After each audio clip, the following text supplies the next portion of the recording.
Hello my friends, you are welcome in this English YouTube class. I am going to teach you the form of pronoun. There are two main forms of pronoun. One is the nominative case and the other one is the objective case. Nominative case means karta karak and objective case means karam karak. Okay? Nominative case means when a pronoun used before the verb as the subject, as the doer of the action. यदि pronoun है वो verb से पहले use हो, कार्य करने वाले के रूप में या कर्ता के रूप में, सब्जेक्ट के रूप में, तो प्रोनाउन को हम नॉमिनेटिव केस में लिखेंगे, कर्ता कारक में लिखेंगे. Okay. When the pronoun is used after the verb as the receiver of the action, as an object. जब प्रोनाउन है वो क्रिया के बाद यूज हो, कार्य को रिसीव करने वाले के रूप में या ऑब्जेक्ट के रूप में, then we will write that pronoun in objective case. फिर हम उस प्रोनाउन को ऑब्जेक्टिव केस में लिखेंगे, कर्म के रूप में लिखेंगे. ओके. जैसे सब्जेक्ट की जगह हम आई लिखते हैं, खुद के नाम को आई लिखते हैं, but we we use the object. Subject से आई होता है क्रिया से पहले, लेकिन वही आई यदि क्रिया के बाद लिखें तो वो मी लिखा जाएगा. कर्म की जगह वो मी लिखा जाएगा, प्रीपोजिशन के बाद और क्रिया के बाद मी लिखा जाएगा. और मी को कर्ता की जगह लिखें, सब्जेक्ट की जगह लिखें, क्रिया से पहले लिखें तो वो आई लिखा जाएगा. ओके. इसी प्रकार वी सब्जेक्टिव केस है, नॉमिनेटिव केस है, कर्ता कारक है. वी में से हम. अब जैसे ही हम हैं वो क्रिया के बाद लिखे हमको तो वो अस लिखा जाएगा, और अस ऑब्जेक्ट है, ये क्रिया के बाद लिखा जाएगा, प्रीपोजिशन के बाद लिखा जाएगा. लेकिन यदि अस को हम कर्ता की जगह लिखें, क्रिया से पहले लिखें, तो वो अस वी के रूप में लिखा जाएगा. यू है वो सब्जेक्ट, नॉमिनेटिव और ऑब्जेक्टिव केस में समान रहता है. ओके. ही थर्ड पर्सन है, थर्ड पर्सन पुरुष है, एक वचन है तो ही लगाते हैं. कर्ता की जगह आए तो ही, और इसी ही को यदि क्रिया के बाद लिखे, प्रीपोजिशन के बाद लिखे तो वो हिम लिखा जाएगा. हिम को यदि कर्ता की जगह लिखे तो ही लिखा जाएगा. इसी पूरा थर्ड पर्सन महिला है, एक वचन है तो कर्ता की जगह लिखें तो सी, और उसे कर्म की जगह लिखेंगे तो हर लिखेंगे, प्रीपोजिशन के बाद लिखेंगे तो हर लिखेंगे. थर्ड पर्सन वस्तु जानवर है तो उसके लिए इट, वो कर्ता की जगह इट रहता है और कर्म की जगह भी इट रहता है. नॉमिनेटिव ऑब्जेक्टिव केस में इट समान रहता है. इसी बात प्लूरल, थर्ड पर्सन यदि प्लूरल है तो दे, और ऑब्जेक्ट देव लिखा जाएगा. ऑब्जेक्ट देव है तो सब्जेक्ट क्या हो जाएगा, they. So this is the nominative form and this one is the objective form. ये कर्म की जगह लिखे जाएंगे, इनको सब्जेक्ट की जगह लिखेंगे तो नॉमिनेटिव केस में लिखेंगे. Okay. Here are some examples to explain you the nominative and objective case of personal pronoun. यहाँ कुछ उदाहरण है नॉमिनेटिव केस और ऑब्जेक्टिव केस को समझाने के लिए, कर्ता कारक और कर्म कारक को समझाने के लिए. नंबर 1 एग्जांपल फर्स्ट, लिसा लाइक्स केक्स. लिसा थर्ड पर्सन महिला है यहाँ पर, फर्स्ट पर्सन में बोल रहा हूँ और सेकंड पर्सन तुम सुन रहे हो, तो थर्ड पर्सन लिसा है, लिसा की बात हो रही है, जिसकी बात हो रही है वो थर्ड पर्सन है. This is the third person, ये थर्ड पर्सन महिला. लिसा लाइक्स, लिसा पसंद करती है. केट्स, बिल्लियां, बिल्लियां भी हमारे लिए थर्ड पर्सन है, तीसरी जानवर है, और तीसरी व्यक्ति वस्तु जानवर. ओके. तीसरी महिला लिसा है. सी लाइक्स, लिसा लाइक्स केट, लिसा बिल्लियों को पसंद करती है. ओके. सी लाइक्स टू स्ट्रोक देम. सी, अब यहां सी यूज हुआ है वो लिसा के लिए यूज हुआ है. थर्ड पर्सन महिला का नाम एक बार आ गया, दोबारा उसका प्रोनाउन यूज होगा, और यहाँ वो सब्जेक्ट के है। देखो लिसा एक बार यूज हो, दोबारा प्रोनाउन, और वो सब्जेक्ट किस जगह यूज हो तो सी यूज करेंगे, और उसको यदि ऑब्जेक्ट किस जगह यूज करें, क्रिया के बाद यूज करें, कार्य को रिसीव करने वाले के रूप में यूज करें, ऑब्जेक्ट यूज करें, तो सी नहीं होगा, हर होगा। लेकिन यहाँ लिसा सब्जेक्ट की जगह यूज हो रही है, तो लिसा की जगह क्या लगाया जाएगा, सी। लिसा लाइक्स कैट्स, लिसा बिल्लियों को पसंद करती है, सी लाइक्स। अब लिसा की जगह क्या आ गया, सी, क्योंकि थर्ड पर्सन महिला के लिए सी, थर्ड पर्सन ये, फर्स्ट पर्सन में, सेकंड पर्सन लिसनर सुनने वाले तुम, और थर्ड पर्सन महिला। सी लाइक्स वह बात पसंद करती है। टू स्ट्रोक, स्ट्रोक करना, उनको बहलाना। देम, टू स्ट्रोक देम, उनको बहलाना। अब ये देम किनके लिए यूज हुआ है, थर्ड पर्सन बहुवचन के लिए। थर्ड पर्सन बिलियां है और ये प्लूरल्स है, थर्ड पर्सन प्लूरल के लिए देम यूज होता है।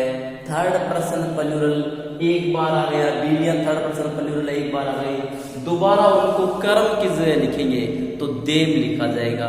यदि देम को सब्जेक्ट की जगह लिखते तो दे लिखा जाता, लेकिन ये स्ट्रोक के बाद, क्रिया के बाद यूज हो रहा है, तो ये क्या होगा, देम। इसको सब्जेक्ट से लिखते तो दे लिखा जाता। Okay, so she is the nominative case and them is the objective case. She कर्ता कारक है, देम कर्म कारक है, और दोनों ही थर्ड पर्सन है।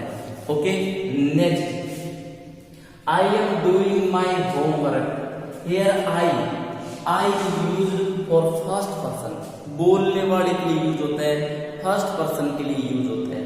आई एम, मैं, मेरे नाम की आई जो है ये सब्जेक्टिव केस है। यदि बोलने वाला कर्ता किसी यूज हो तो क्या होता है, आई, मैं। आई एम डूइंग माई होमवर्क, मैं मेरा कार्य कर रहा हूं। माई डैड इज हेल्पिंग मी, मेरे डैड मेरी हेल्प कर रहे हैं। यहाँ देखो फर्स्ट पर्सन आई है, इसको हेल्प के बाद, क्रिया के बाद यूज किया है। ऑब्जेक्ट किस गए यूज किया, तो ये ऑब्जेक्टिव केस में लिखा जाएगा, मी लिखा जाएगा। यदि सब्जेक्ट की जगह फर्स्ट पर्सन को लिखे, बोलने वाले को लिखे, तो आई लिखा जाएगा। यदि उसको क्रिया के बाद लिखे तो वो ऑब्जेक्टिव केस में लिखा जाएगा, कर्म कारक में लिखा जाएगा। So I am doing my homework, मैं मेरा गृह कार्य कर रहा हूँ। My dad is helping me, मेरे डैड मेरी सहायता कर रहे हैं। मी है वो कार्य को रिसीव कर रहे हैं, इसलिए यहाँ ऑब्जेक्टिव केस में लिखा जाएगा। Okay, number third, Mohan and Sohan. तीसरा sentence, Mohan and Sohan are my brothers. Mohan और सोहन मेरे भाई हैं। Mohan and Sohan are my brothers, they are plural, दो हो गए प्लूरल है, and they are third person for us, हमारे लिए थर्ड पर्सन हो गया, क्योंकि फर्स्ट पर्सन में एंड सेकंड पर्सन यू, तो फर्स्ट पर्सन है नहीं है, ये थर्ड पर्सन है। Mohan and Sohan are my brothers, Mohan और सोहन मेरे भाई हैं। अब यहाँ पर थर्ड पर्सन है, they are older than I am, they are older. अब ये दे यूज हुआ है, वो किनके लिए यूज हुआ है, मोहन और सोहन के लिए। थर्ड पर्सन एक बार यूज हो गए, दोबारा उनका नाम यूज नहीं होगा। थर्ड पर्सन एक बार यूज हो गए, दोबारा उनका नाम यूज नहीं होगा, उनकी जगह प्रोनाउन यूज होगा। अब थर्ड पर्सन प्लूरल है, दो है तो प्लूरल हो गए, और प्लूरल है तो उनका प्रोनाउन क्या होगा, दे। सब्जेक्ट किस जगह दे होगा, ये देखो सब्जेक्ट है, आर का सब्जेक्ट है दे, दे आर, दे सब्जेक्ट है तो सब्जेक्ट दे यूज होगा। यदि इनको ऑब्जेक्ट किसे लिखे तो देम लिखा जाएगा।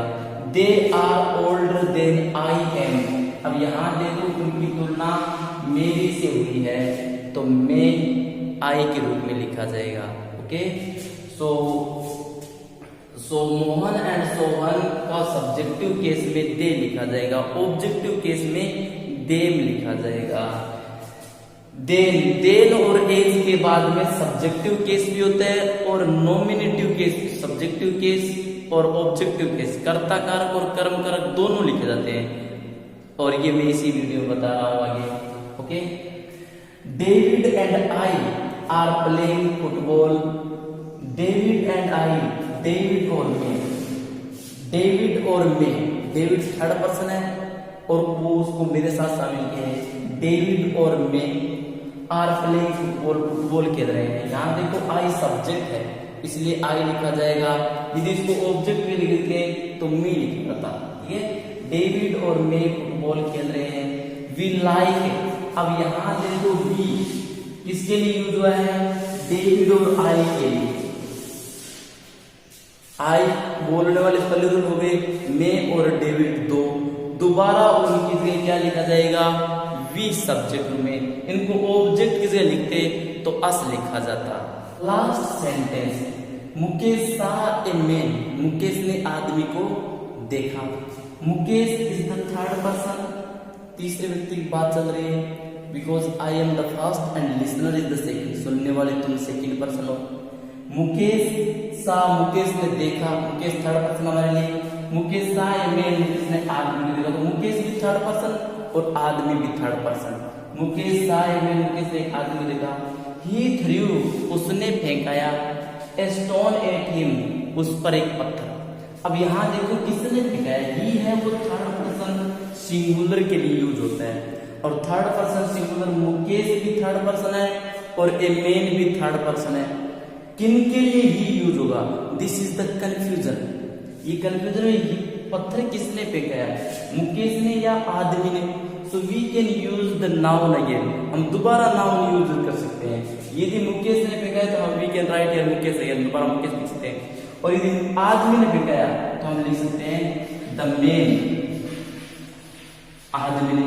थ्रू फेंकाया, ए स्टोन एक पत्थर, आदमी एट हिम उस पर, इसका मतलब वो हिम है वो मुकेश के लिए यूज हुआ है। प्रीपोजिशन के बाद यदि थर्ड पर्सन प्रोनाउन का यूज हो तो वो ऑब्जेक्टिव केस में यूज होता है, या प्रीपोजिशन के बाद प्रोनाउन हमेशा ऑब्जेक्टिव केस में कर्म कारक में यूज किया जाता है। वहां ही यूज नहीं हो सकता, एट प्रीपोजिशन उसके बाद ऑब्जेक्टिव केस यूज होगा। Okay, Mukesh saw a man, the man threw a stone at him, आदमी ने उस पर पत्थर फेंकाया। तो मुकेश यहाँ आदमी ने फेंकाया, इसका मतलब मुकेश फेंकाया, वो थर्ड पर्सन मुकेश है, उसका नाम एक बार आ गया, दोबारा उसके लिए प्रोनाउन यूज होगा और उसको ऑब्जेक्टिव से लिख रहे हैं, प्रीपोजिशन के बाद लिख रहे हैं तो वो ऑब्जेक्टिव केस में होगा, कर्म कारक में होगा। Next, the form of pronoun after as and then, as और देन के बाद प्रोनाउन की form. What is the form of pronoun after age and then? As और देन के बाद प्रोनाउन की कौन सी फॉर्म होती है? Whether it was in a nominative case or the objective case, कि वास्तव में ये प्रोनाउन कर्ता कारक में यूज होगा या कर्म कारक में यूज होगा। नॉमिनेटिव मीन्स कर्ता कारक, ऑब्जेक्टिव मीन्स कर्म कारक। कि एज और देन के बाद प्रोनाउन सब्जेक्टिव यूज होगा या ऑब्जेक्टिव यूज होगा।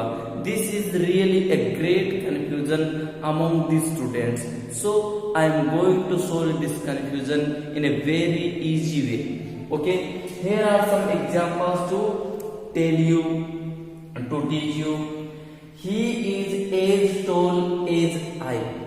सी, एज है वो इक्वालिटी बताता है, as tells the equality, as है वो समानता बताता है। वाइल देन टेल्स कंपैरिजन, जबकि देन है वो तुलना बताता है। देखो यहाँ पर he is as tall as I, वह इतना लंबा है जितना मैं हूं, यानी उसकी और मेरी लंबाई बिल्कुल इक्वल है। It tells the equality, as है वो समानता बताता है, वह इतना लंबा है जितना मैं हूं। अब यहाँ पर आई की समानता किससे बताई जा रही है? ही से। एंड ही किस फॉर्म में है? He is the subject and it is in nominative form. He है वो सब्जेक्ट है और वो कर्ता कारक में है, तो आई भी किस फॉर्म में होगा?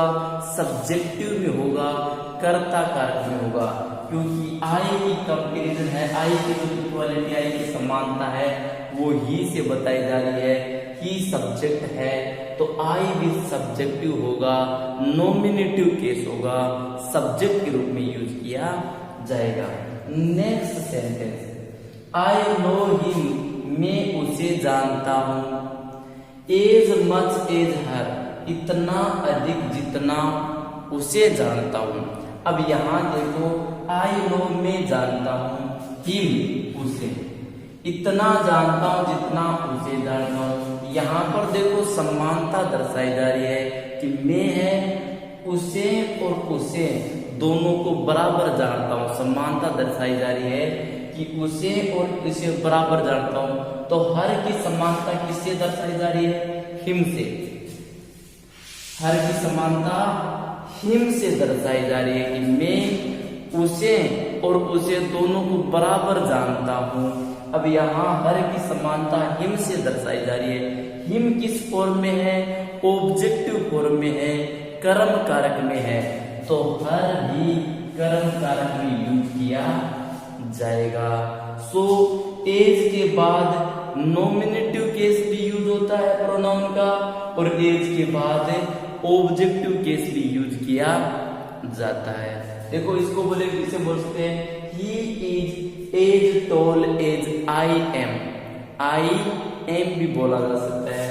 आई know him as much as I know her. I know her, I know him as much as I know हर।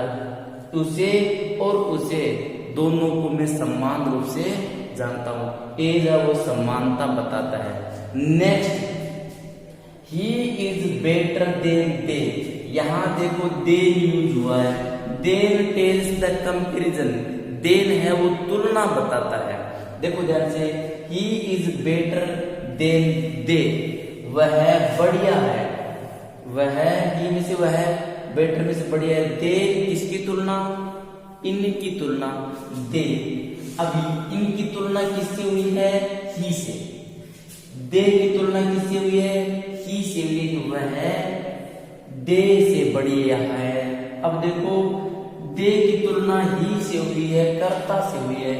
दे की तुलना कर्ता से हुई है, तो दे कर्ता कारक में यूज किया जाएगा। ऑब्जेक्टिव केस में यूज है, सॉरी सब्जेक्टिव केस में यूज किया जाएगा। नॉमिनेटिव केस में यूज किया जाएगा। नेक्स्ट सेंटेंस, देन के बाद सब्जेक्टिव केस होता है, नॉमिनेटिव केस कर्ता कारक यूज किया गया क्योंकि दे की तुलना ही से हुई है। Dogs made me run faster than him. यहां देखो, डॉग मेड मी रन, कुत्तों ने मुझे भगाया। डॉग मेड मी रन, कुत्तों ने मुझे भगाया। फास्टर तेज, देन हिम उसकी तुलना, कुत्तों ने मुझे उसकी तुलना भगाया। अब यहाँ तुलना किससे हो रही है? हिम से। हिम की तुलना किससे हो रही है? मी से हो रही है। मी किस फॉर्म में है? ऑब्जेक्टिव में है, कर्म कारक में है। तो हिम भी कर्म कारक में यूज किया जाएगा। ऊपर वाले सेंटेंस में दे की तुलना ही से हुई थी और ही करता है, तो दे भी कर्ता कारक में यूज किया जाएगा। इस सेंटेंस में देखो देव के बाद हिम है, उसकी तुलना मी से हुई है कि कुत्तों ने मेरे को उससे तेज भगाया, मुझे उससे तेज भगाया, तो उसकी तुलना मी से हुई है। तो मी है ऑब्जेक्टिव केस में है, तो हिम भी ऑब्जेक्टिव केस में होगा, ही यूज नहीं होगा। Next, he ran faster than I. He ran वह दौड़ा, फास्टर तेज, देन आई मेरे से। अब यहाँ आई की तुलना हुई है, देन आई मेरी तुलना। मेरी किससे हुई है तुलना? ही से। वह तेज दौड़ा, मेरी तुलना। तो यहाँ ही की तुलना आई से हुई है, आई की तुलना ही से हुई है। तो आई की तुलना ही से हुई, ही किससे हुआ? किस केस में है? नॉमिनेटिव केस में। तो आई भी नॉमिनेटिव केस में यूज किया जाएगा।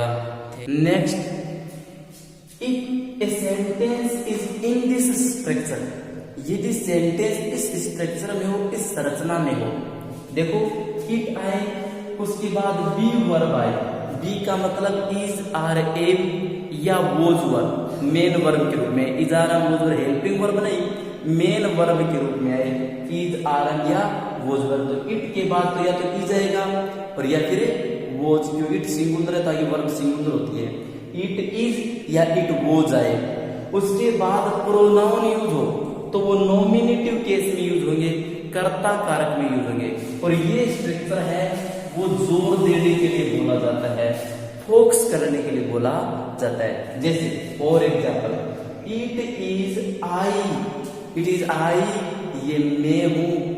हु एम टू ब्लेम, जिस पर दोष लगाना है, ये फोकस करने के लिए बोला गया कि मेरे पर दोष लगाओ ना। सो this is the focus on I, जोर देने के लिए बोला गया है। नेक्स्ट, इट वॉज ही, यह वह था। हु अब्यूज्ड मी, जिसने मुझे गाली दी, वो था उसने गाली दी। ये फोकस करने के लिए, जोर देने के लिए बोला गया है। इट इज सी, यह वह है। इट इज सी, ये वह है। हु रेन अवे, जो भाग गई फ्रॉम होम, घर से। ये जोर फोकस करने के लिए बोला गया है कि वही लड़की है जो भाग गई थी।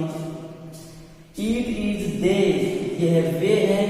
whom you know, जिसको तुम्हें जानते हो। So these are the examples of the pronouns that used in nominative case after it is and it was।